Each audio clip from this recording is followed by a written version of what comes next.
Olá, pessoal. Hoje eu tenho aqui a grata satisfação de falar com um colega que, além de pesquisador, é cineasta, é documentarista, enfim, é uma pessoa polivalente, atua em várias áreas. E como eu sempre faço, Manuel, aqui no quadro Eu e o Cangaço, eu nunca apresento os colegas realmente como eles são. Eu peço para que os amigos se apresentem. Eu queria que você dissesse aí para as pessoas que vão nos assistir quem é Manuel Neto, que tem um nome tão sugestivo para a história do cangaço. Uma grande coincidência. Quem é Manuel Neto, meu amigo? Primeiro, Ademal, quero lhe dizer da enorme satisfação de participar de seu trabalho, que é um trabalho da maior importância, estratégico, fundamental para quem quer conhecer e estudar com seriedade o cangaço. Inclusive, o cangaço como uma representação da cultura, da memória e da história do Brasil. E dizer da minha enorme gratidão que eu tenho a você, que você mencionou aí que eu sou documentarista, de quando eu estava fazendo o Feminino Cangaço, e você foi de uma generosidade extraordinária comigo, cedendo suas imagens, se colocando à disposição, e isso a gente não esquece. Meu pai dizia que quem não tem gratidão não tem caráter. Eu sou Manuel Neto, Manuel Antônio dos Santos Neto, nasci em Irará, Bahia. Meus pais eram meio ciganos, andaram no Amazonas, no Acre, no território federal do Rio Branco. Eles andaram ali pela Amazônia, depois voltaram, foram para o Rio de Janeiro.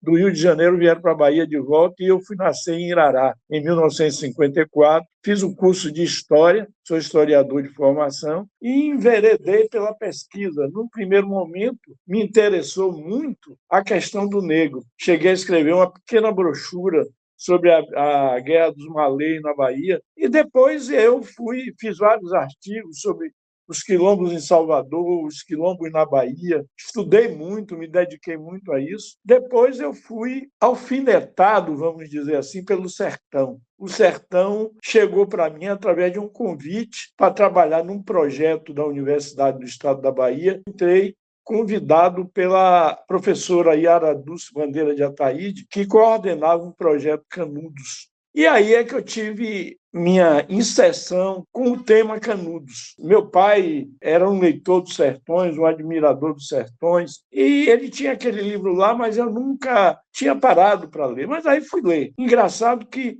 a Guerra de Canudos não aparece nos estudos primários e secundários, e muito pouco nos estudos superiores. Hoje tem melhorado muito. E o livro didático eram meras repetições dos conceitos euclidianos, que são tão questionados, os conceitos científicos, a maneira de Euclides inicialmente enxergar Canudos, com aqueles artigos que ele escreveu para o Estado de São Paulo, mas quando chegou na Bahia ele muda de opinião. Então eu fui estudar Canudos. E Canudos, como diz o Caetano Veloso, me flechou como uma flecha preta e feriu de morte na garganta. Então eu levei 30 e tantos anos estudando Canudos. E ainda continuo estudando. Então a Canudos eu comecei a participar de um projeto criado na década de 80 no Centro de Estudos Euclides da Cunha, que hoje eu coordeno. Nesse projeto eu fui trabalhar nos arquivos públicos, documentais, arquivo da polícia, arquivo da Cúria Metropolitana, Arquivo Nacional do Exército, arquivo do Congresso Nacional, pesquisando Canudos, que, na verdade, era uma equipe de 25 pessoas e produziu uma coletânea de 32 mil documentos sobre Canudos. E também, quando eu tive contato com o querido mestre, amigo, professor José Calazans. Calazans foi uma pessoa fundamental para que eu compreendesse Canudos no primeiro momento, embora a posteriori a gente, por força da formação, o espírito da época em que ele estudou e o espírito da época que eu estava estudando, e a própria formação intelectual distinta, né? Sem querer me comparar com o mestre, que eu sou aquele Luiz que respeita o Januário. Ele foi um grande mestre e pesquisando, trabalhei muito com história oral também, e sobre Canudos eu pude, em parceria com colegas da universidade, lançar inicialmente, na década de 80, a Cartilha Histórica de Canudos, uma pequena brochura também, e que era endereçada aos estudantes do ensino básico e médio de Canudos. Eu fiz isso junto com o professor Renato Ferraz e o professor José Carlos Pinheiro. Depois disso, eu organizei uma coletânea com 2 volumes chamados Intelectuais e Canudos, o discurso contemporâneo, em que entrevistei vários intelectuais baianos e intelectuais brasileiros de nomeada e referenciais no tema Canudos ou em Euclides da Cunha, como a professora Valnice Nogueira Galvão, o professor Roberto Ventura, o tradutor dos Sertões para o Alemão, Bertoldi Zilli, o professor Clóvis Moura, enfim, uma infinidade de intelectuais que se preocupavam com o tema Canudos e formulavam diversas interpretações e conceitos a respeito do episódio de 1896, 1897.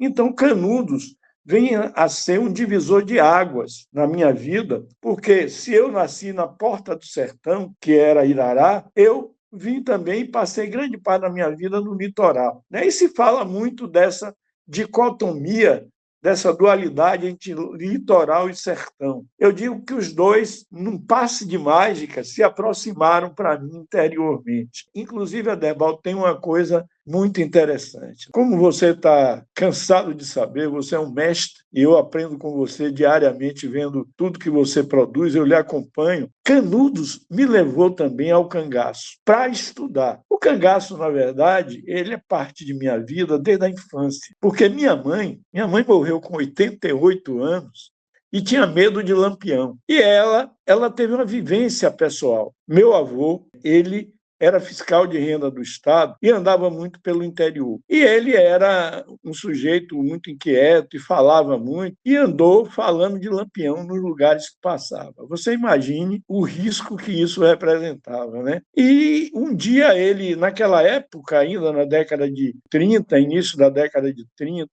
que se fazia acompanhar por um soldado que acompanhava sempre esses fiscais, chamado Justino. Você imagine que eu lembro o nome do cara, né? Ficou na minha cabeça de tanto que minha mãe repetia. Justino, meu avô deixou Justino e saiu para fazer alguma coisa, e Lampião foi nesse lugar, né, que era afastado um pouco da cidade, e acabou matando Justino. Perguntou quem ele disse que era acompanhante do fiscal Áureo Viana, que era o nome de meu avô, e sabendo do nome de meu avô, que ele já ouvira falar, Lampião então resolveu matar o rapaz, e matou o rapaz com aquela clássica introjeção aqui na saboneteira, né, na chamada saboneteira. E minha mãe contava isso com horror. E depois Lampião disse que ia para a Esplanada, na Bahia. Meu avô estava morando em Esplanada, disse que botou cal na casa toda para pegar Lampião e etc. Ele era tinha umas utopias de estratégia militar, né, precaríssima, e fez isso, e Lampião lá não apareceu como sempre fazia. O capitão era muito mais esperto do que ele, né, e sabia por onde andava.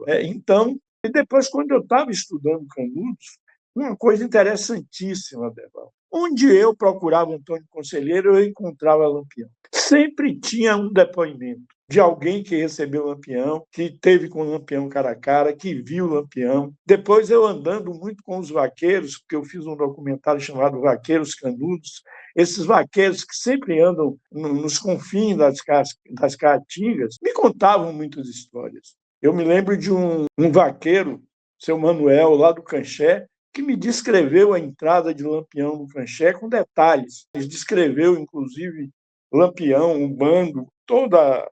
E o Canché é muito próximo do Aso do Catarina, né? Canudos e cangaços se misturaram. E como eu tive esse primeiro contato acadêmico com Canudos virou o plano piloto. Eu fui estudar Canudos. Mas eu tinha sempre o cangaço na minha retina, porque me apaixonava também. O cangaço, quando contado de maneira narrativa, sem um mergulho interpretativo mais acurado, ele parece um acontecimento simples, mas ele não é. Ele tem uma complexidade, umas subjacências, um subtexto que me fascinou sempre. Essa é, em resumo, a minha história, né? Você realmente é uma pessoa que tem tanta coisa assim para a gente abordar, e um programa só não dá. Agora eu queria começar lhe fazendo já uma pergunta. Você falou uma coisa certíssima: Canudos, os quilombos, Lampião. são interligados e fazem parte, talvez, das histórias mais importantes do Nordeste e, por que não dizer, do Brasil.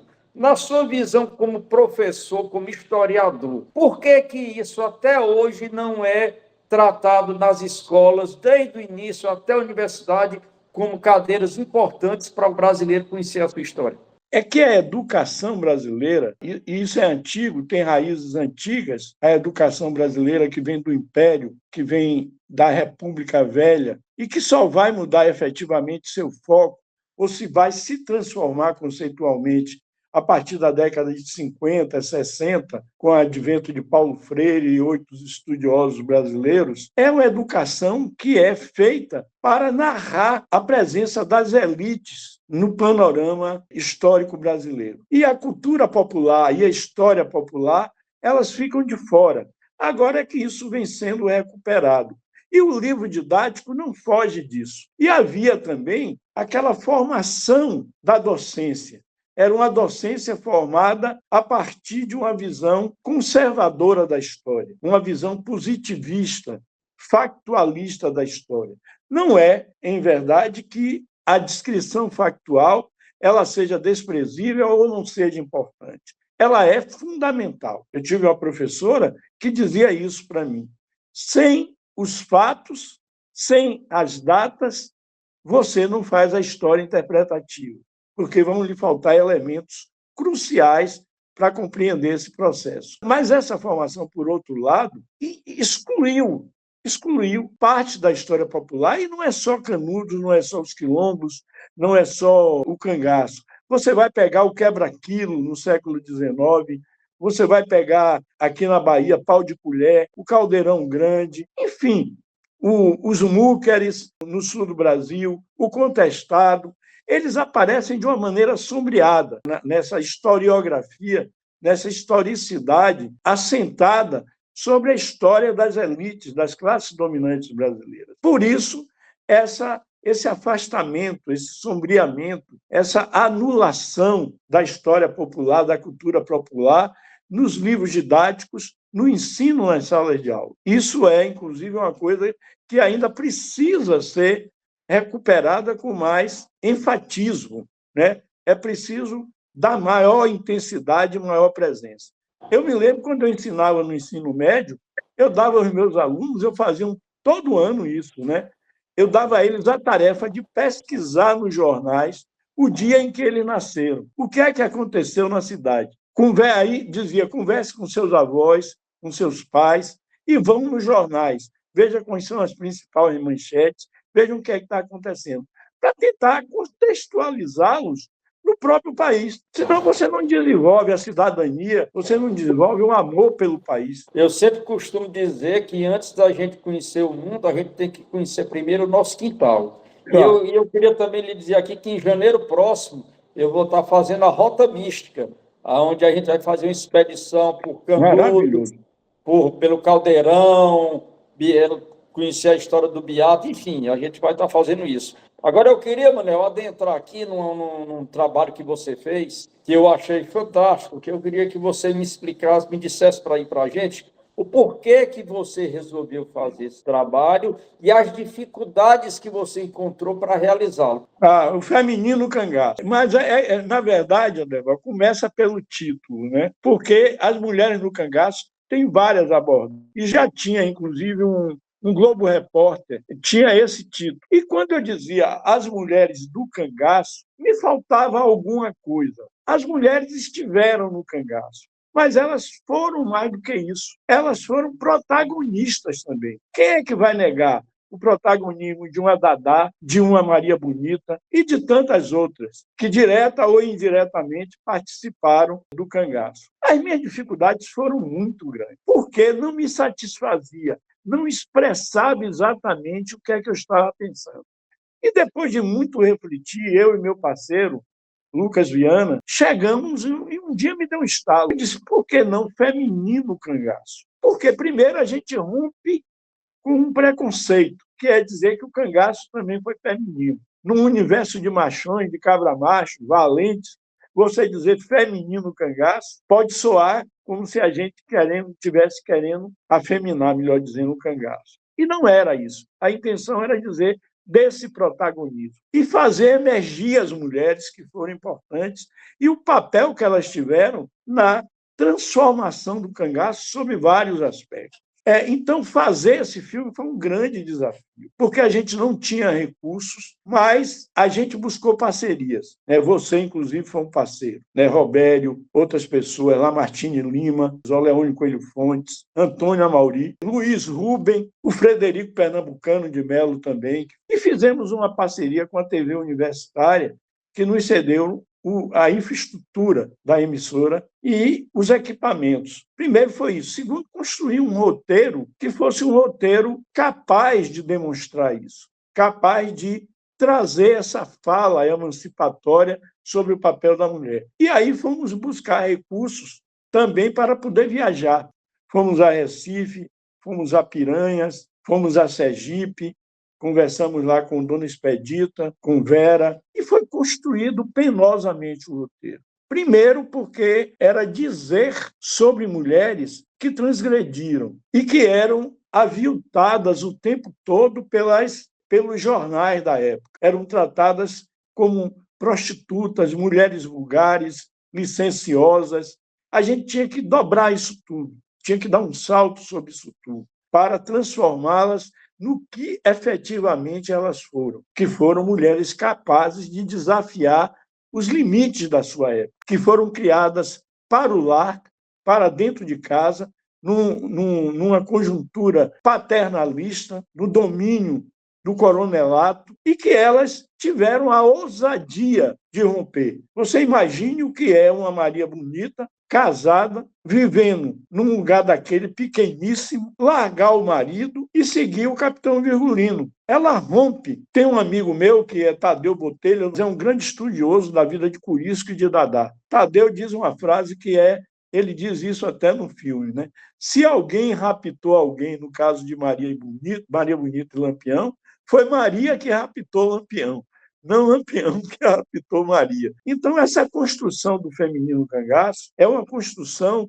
no sentido de reverter discursos e também de já expor um pouco daquilo que a gente pensa sobre o cangaço. Mas foi muito trabalhoso, foi uma construção penosa e que deu um resultado que eu acho muito satisfatório para mim e que as pessoas gostam muito. Hoje tem milhares de visualizações no YouTube. Enfim, é essa a história, com outras nuances e tal, detalhes. Você teve algum tipo de dificuldade com os descendentes dessas mulheres? Eu digo porque é um assunto, como a gente sabe, polêmico,